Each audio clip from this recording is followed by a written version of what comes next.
2013 সালে শাপলা চত্বরে 13 দফা দাবি নিয়ে যখন হেফাজত ইসলামের নেতা কর্মীরা শাপলা চত্বরে ঘুমন্ত অবস্থায় ছিল, খুনি শেখ হাসিনার সরকার আমার ভাইদেরকে ঘুমন্ত অবস্থায় পাখির মতো গুলি করে হত্যা করেছে।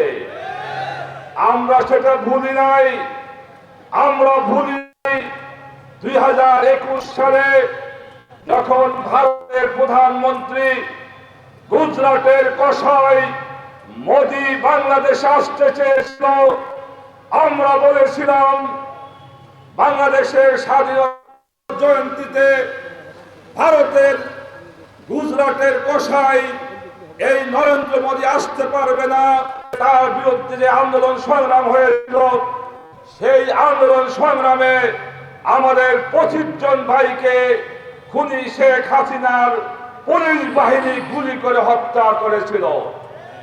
আপনারা জানেন 2013 সালে এবং 2021 সালে আমার নেতা, আমাদের দলের মুহতারাম আমির আল্লামা মামুনুল হক সাহেব সহ হাজার হাজার উলামায়ে কেরামকে গ্রেফতার করে মিথ্যা মামলা দিয়ে বছরের পর বছর কারাগারবদ্ধ করে রেখেছিল।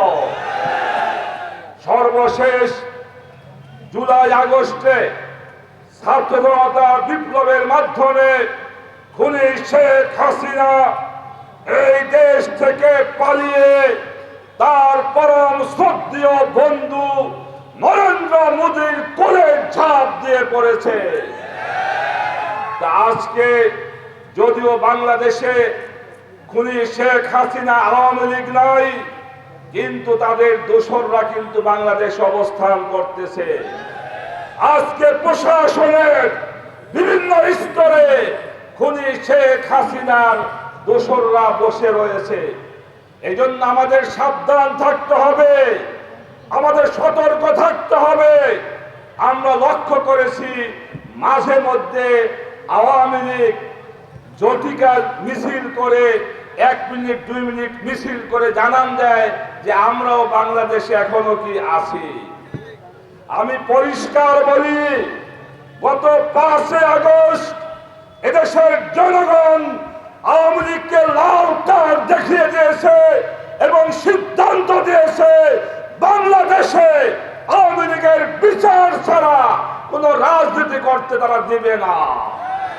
এই জন্য পরিষ্কার কথা হলো, যেখানে দেখবেন আওয়ামী লীগের কোন মিছিল বের হয়, ছাত্রলীগের কোন মিছিল বের হয়, জনগণ তাদের প্রতিরোধ এবং প্রতিহত করবেন ইনশাআল্লাহ।